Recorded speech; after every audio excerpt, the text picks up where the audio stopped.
ಧರ್ಮಸ್ಥಳದ ಕೇಸಿಗೆ ಸಂಬಂಧಪಟ್ಟ ಹಾಗೆ ಒಂದಷ್ಟು SIT ತನಿಖೆ ಆಗ್ತಾ ಇತ್ತು. ಆ ಸಂದರ್ಭದಲ್ಲಿ DK ಶಿವಕುಮಾರ್ ಅವರು ಒಂದು ಸ್ಟೇಟ್ಮೆಂಟ್ ಅನ್ನ ಕೊಡ್ತಾರೆ. ಇದರ ಹಿಂದೆ ದೊಡ್ಡ ಷಡ್ಯಂತರ ಇದೆ ಅನ್ನುವಂತಹ ಸ್ಟೇಟ್ಮೆಂಟು. ಅದಾದ್ಮೇಲೆ ತನಿಖೆಯ ದಿಕ್ಕೇ ಚೇಂಜ್ ಆಗಿ ಹೋಯ್ತಾ ಅನ್ನುವಂಥದ್ದು.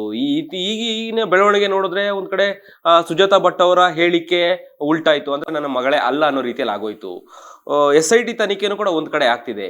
ಎಲ್ಲಿ ಹೋಗ್ತಿದೆ ಒಟ್ಟಾರೆಯಾಗಿ ಧರ್ಮಸ್ಥಳದ ತನಿಖೆ ಪ್ರಕರಣ ಎಲ್ಲಿ ಹೋಗ್ತಿದೆ, ಯಾವ ಕಡೆ ಹೋಗ್ತಿದೆ?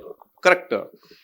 ಷಡ್ಯಂತರ ಅಂತ ಏನು ವರ್ಡನ್ನು ಯೂಸ್ ಮಾಡಿದ್ರಲ್ಲ, ಅವಾಗೇ ನಮಗೆಲ್ಲ ಅರ್ಥ ಆಗ್ಬೇಕಾಯ್ತು. ಷಡ್ಯಂತರದ ಮುಂದುವರಿದ ಭಾಗವಾಗಿ ಷಡ್ಯಂತರಕ್ಕೆ ಮತ್ತೊಂದು ಷಡ್ಯಂತ್ರವನ್ನ ಎಣೆದಿರ್ತಕ್ಕಂಥವ್ರು DK ಶಿವಕುಮಾರ್. ಅದರಲ್ಲಿ ಬಹಳ ಚಾಣಾಕ್ಷರು DK ಶಿವಕುಮಾರ್ ಅವರು. ಅದರ ಮುಂದುವರಿದ ಭಾಗವಾಗಿ SITಯನ್ನ ದಿಕ್ಕು ತಪ್ಪಿಸುವ ಎಲ್ಲ ಪ್ರಯತ್ನಗಳು, ಎಲ್ಲ ಆಯಾಮಗಳು ನಡೀತಾ ಇದಾವೆ. ಆದರೆ SIT ತನಿಖೆಯ ರಿಪೋರ್ಟ್ ಬರಲಿ, ತದನಂತರ ಅದ್ರ ಬಗ್ಗೆ ನಾವು ಮಾತಾಡ್ತೀವಿ.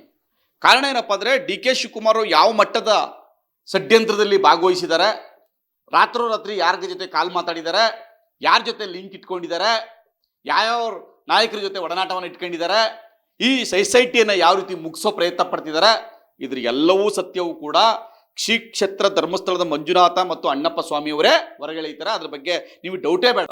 ಇವತ್ತು DK ಶಿವಕುಮಾರ್ನ ಆದಿ ಬೀದಿಲಿ ಉಗಿತಾ ಇದ್ದಾರೆ ಅಂದರೆ, ಯಾಕೆ ಅವ್ರನ್ನ ವಿರೋಧ ಮಾಡ್ತಿದ್ದಾರೆ ಅಂದರೆ, ತಾಯಿ ಚಾಮುಂಡೇಶ್ವರಿ ಮತ್ತು ಶ್ರೀ ಕ್ಷೇತ್ರ ಧರ್ಮಸ್ಥಳದ ಮಂಜುನಾಥನ ಕೃಪೆಯಿಂದನೇ ಅವ್ರಿಗೆ ಈ ರೀತಿಯ ಒಂದು ಶಿಕ್ಷೆ ಆಗ್ತಾ ಇರ್ತಕ್ಕಂಥದ್ದು.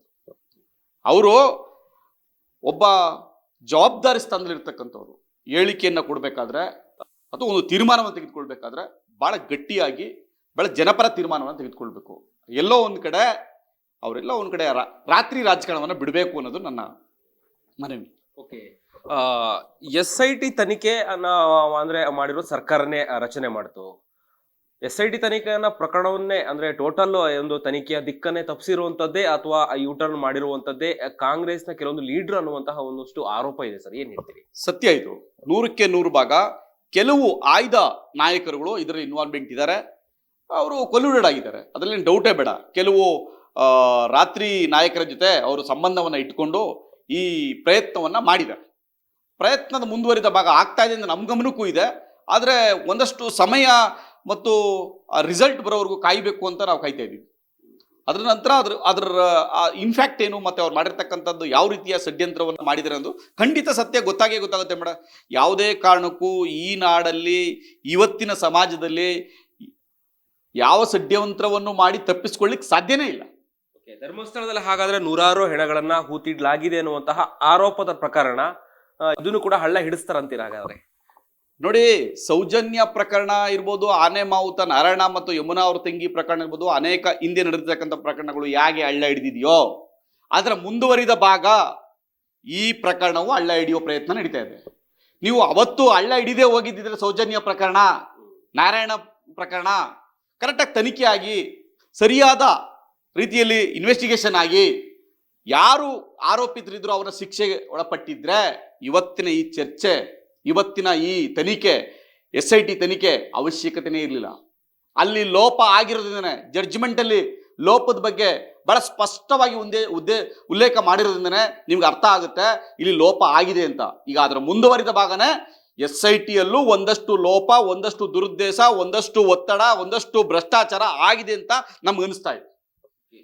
ಒಂದು ವೇಳೆ ನಿಜವಾಗಿ ಧರ್ಮಸ್ಥಳ ಕ್ಷೇತ್ರದಲ್ಲಿ ಅನಾಚಾರಗಳಾಗಿದೆ, ಅತ್ಯಾಚಾರಗಳಾಗಿದೆ ಅಂತ ಹೇಳೋದಾದ್ರೆ ಅಲ್ಲಿಗೆ ನ್ಯಾಯ ಕೊಡಿಸುವಂಥವ್ರು ಯಾರು, ನೊಂದವರಿಗೆ ಅನ್ನೋದು? ಅಲ್ಲ, ನಾನು ಹೇಳ್ತಿರ್ತಕ್ಕಂಥದ್ದು ಆ ಬುರುಡೆ ಕೇಸ್ಗೂ ನನಗೂ ಅದು ಸಂಬಂಧ ಇಲ್ಲ. ಯಾಕೆಂದ್ರೆ ಆ ಬುರುಡೆ ಕೇಸನ್ನ ಆ ಅನಾಮಿಕ ವ್ಯಕ್ತಿ ಯಾರು ಬಂದ ಅವನೇ ಅದ್ರ ಬಗ್ಗೆ SIT ಒಂದು ತನಿಖೆಯನ್ನು ಫಾರ್ಮೇಷನ್ ಮಾಡಿದ್ದಾರೆ. ಆ ತನಿಖೆ ರಿಪೋರ್ಟ್ ಕೊಡಬೇಕು, ಅದೇ ಹೇಳಬೇಕು. ಆದರೆ ಅದರ ಹೊರತಾಗಿ ಸೌಜನ್ಯ, ನಾರಾಯಣ, ಯಮುನಾ, ಪದ್ಮಾವತಿ, ನಾಗವಲ್ಲಿ ಈ ಪ್ರಕರಣಗಳಿದಾವಲ್ಲ, ಈ ಪ್ರಕರಣಗಳಿಗೆ ಸರಿಯಾದ ತನಿಖೆ ಆಗದೆ ನಿಜವಾದ ಆರೋಪಿ ಶಿಕ್ಷೆಗೆ ಒಳಪಟ್ಟಿಲ್ಲ, ಆರೋಪಿತರು ಸಿಕ್ಕಿಲ್ಲ, ಆರೋಪಿತರಿಗೆ ಶಿಕ್ಷೆ ಆಗಿಲ್ಲ, ಆ ಸಾವುಗಳಿಗೆ ನ್ಯಾಯ ಸಿಕ್ಕಿಲ್ಲ, ಆ ರೇಪ್ಗಳಿಗೆ ನ್ಯಾಯ ಸಿಕ್ಕಿಲ್ಲ. ಇದು ನಮ್ಮ ವಾದ. ಆ ಸಾವುಗಳಿಗೆ ಮತ್ತು ಆ ನೋವುಗಳಿಗೆ ಬೆಲೆ ಸಿಗಬೇಕು. ಅಲ್ಲಾಗಿರ್ತಕ್ಕಂಥ ರೇಪ್ ಅಂಡ್ ಮರ್ಡರ್ಗೆ ಬೆಲೆ ಸಿಗಬೇಕು. ಯಾರು ತಪ್ಪಿತಸ್ಥರು ಅವ್ರಿಗೆ ಶಿಕ್ಷೆ ಆಗಲೇಬೇಕು. ಯಾಕೆ ಅಂತಂದ್ರೆ ಆ ಪ್ರಕರಣಗಳು ಇವತ್ತು ಬಂದಿಲ್ಲ ಅಂದಿದ್ರೆ ನಾವು ಯಾರು ಪ್ರಶ್ನೆ ಮಾಡ್ತಾ ಇರಲಿಲ್ಲ. ಇವತ್ತು ಅಲ್ಲಿ ಲೋಪಗಳಾಗಿದೆ, ಒಂದಷ್ಟು ಇನ್ವೆಸ್ಟಿಗೇಷನ್ ತಪ್ಪುಗಳಾಗಿದ್ದಾವೆ, ಪದೇ ಪದೇ ಈ ಥರ ಪ್ರಕರಣಗಳಾಗಿತ್ತು. 2012 ಈ ಪ್ರಕರಣ ದೊಡ್ಡ ಮಟ್ಟದ ಚರ್ಚೆ ಆಯಿತು, ಸೌಜನ್ಯ ಪ್ರಕರಣ. ಅದಾದ್ಮೇಲೆ ನೀವು ಇದುವರೆಗೆ ಯಾವ ಪ್ರಕರಣವೂ ಆಗಿಲ್ಲ. ಯಾಕಾಗಿಲ್ಲ ಹೇಳಿ? ಅದಕ್ಕೆ ಹಿಂದೆ ಇಷ್ಟು ಪ್ರಕರಣಗಳಾಗಿದ್ದಾವೆ. ಆದರೆ ಇವತ್ತು ಆ ಪ್ರಕರಣ ದೊಡ್ಡ ಮಟ್ಟದ ಚರ್ಚೆ ಉಂಟಾಗ್ತು, ದೊಡ್ಡ ಮಟ್ಟದ ಆಂದೋಲನ ಆಯಿತು. ಒಂದಷ್ಟು ತನಿಖೆ ಸರಿಯಾದ ದಿಕ್ಕಿಲ್ಲ ಆಗಿಲ್ಲ ಅನ್ನೋದನ್ನ ಜನರಿಗೆ ಮನದಟ್ಟು ಮಾಡಿಕೊಳ್ಳುವಲ್ಲಿ ಹೋರಾಟಗಾರರು ಯಶಸ್ವಿಯಾಗಿದ್ದಾರೆ. ಅಲ್ಲಿ ಒಂದಷ್ಟು ಲೋಪದೋಷಗಳು ಆಗಿದ್ದಾವೆ ಅನ್ನೋದನ್ನ ಸಾರ್ವಜನಿಕರಿಗೆ ಮಾಹಿತಿಯನ್ನು ಕೊಡುವಲ್ಲಿ ಹೋರಾಟಗಾರರು ಯಶಸ್ವಿಯಾಗಿದ್ದಾರೆ. ಸುಜಾತ ಭಟ್ನ ಹಾಗೇನೆ ಬುರುಡೆ ಚಿನ್ನಯ್ಯನವರು ಕೂಡ ಯೂಟರ್ನ್ ಹೊಡಿತಾರ ಅನ್ನುವಂಥದ್ದು ಈ ತನಿಖೆಯಲ್ಲಿ ಪ್ರಕರಣದಲ್ಲಿ? ಅಲ್ಲ, ಹೊಡಿತಾರೆ ಅಲ್ಲ, ಒಡಿಸ್ತಾರೆ ಅಂತ ನನ್ನ ಅನಿಸಿಕೆ. ಒಡಿಸುವ ಎಲ್ಲ ಷಡ್ಯಂತ್ರವನ್ನ ಮಾಡ್ತಿದ್ದಾರೆ, ಅದು ಒಡಿಸಿದ್ದಾರೆ ಕೂಡ. ಆ ಪ್ರಯತ್ನ ಎಲ್ಲ ನನಗೆ ಆಗ್ತಾ ಇದೆ, ನನಗೆ ಅನಿಸ್ತಾ ಇದೆ.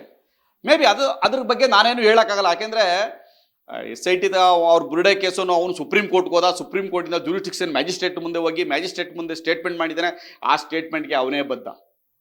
ಅವನು ಈ ದೇಶದ ಅತ್ಯುನ್ನತ ನ್ಯಾಯಾಲಯ ಸುಪ್ರೀಂ ಕೋರ್ಟ್ ಮುಂದೆ ಹೋಗಿ ಒಂದು ಅಫಿಡವಿಟ್ನ ಸಲ್ಲಿಸಿದ್ದಾನೆ. ಹಾಗೆ 164 ಸ್ಟೇಟ್ಮೆಂಟ್ನ ಜ್ಯೂರಿಸ್ಡಿಕ್ಷನ್ ಮ್ಯಾಜಿಸ್ಟ್ರೇಟ್ ಮುಂದೆ ಕೊಟ್ಟಿದ್ದಾನೆ. ಸೊ ಹಾಗಾಗಿ ಪನಿಷ್ಮೆಂಟು ತಪ್ಪು ಮಾಡಿದರೆ ಅವನು ಅನುಭವಿಸ್ತಾರೆ. ಆದರೆ ಒಂದನ್ನು ನಾನು ಈ ಮೂಲಕ ಹೇಳಕ್ಕೆ ಇಷ್ಟಪಡೋದು, ಆ ವ್ಯಕ್ತಿ ಭೀಮಾ ಅನ್ನೋ ವ್ಯಕ್ತಿ ಷಡ್ಯಂತ್ರನೇ ಮಾಡಿ ಧರ್ಮಸ್ಥಳಕ್ಕೆ ಕೆಟ್ಟ ಹೆಸರು ತರಲೇಬೇಕು ಅಂತ ಮಾಡಿದರೆ ಖಂಡಿತ ಪನಿಷ್ಮೆಂಟ್ ಆಗಬೇಕು, ಅವನನ್ನು ಒದ್ದು ಒಳಗಡೆ ಹಾಕಬೇಕು, ಅದ್ರ ಬಗ್ಗೆ ಡೌಟೇ ಬೇಡ. ಆದರೆ ಅವನನ್ನು ಮುಗಿಸುವ ಪ್ರಯತ್ನ SITನಲ್ಲೇ ಅವನನ್ನು ಷಡ್ಯಂತ್ರವಾಗಿ ಭಾಗವಹಿಸಿದ್ರೆ ಅದನ್ನು ಕೂಡ ಖಂಡಿತ ಪತ್ತೆ ಹಚ್ಚುವ ಕೆಲಸ ಆಗೇ ಆಗುತ್ತೆ. Karibasaveshwara agri India private limited ರವರ ನಂಬರ್ 1 ಸ್ಪ್ರಿಂಕ್ಲರ್ ಪೈಪ್. ನಾನು 86 kg ಇದ್ದವಳು 71 kg ಬಂದಿದ್ದೀನಿ. ವಯಸ್ಸಾದ್ಮೇಲೆ ಸ್ಮಾರ್ಟ್ ಆಗಿ ಕಾಣ್ತೀರಾ ಅಂದ್ರೆ ಜಿನ್ನಿ. 126 kg ವೇಟ್ ಇದ್ದು ನಾವು ಈಗ 114 kg ಲೆಕ್ಕ ಬಂದಿದ್ದೀವಿ. ಯಾವುದೇ ಸೈಡ್ ಎಫೆಕ್ಟ್ ಆಗಿಲ್ಲ ನಮಗೆ. 84ರಿಂದ 50 kg ಬಂದೆ. ಆಮೇಲೆ ಸಣ್ಣಗೆ ಫಿಟ್ ಆಗಿದ್ದೀನಿ. ಅದಕ್ಕೆ ನಾನು ಯೂಸ್ ಮಾಡ್ತಾ ಇರೋದು ಜೀನಿ ಸ್ಲಿಮ್.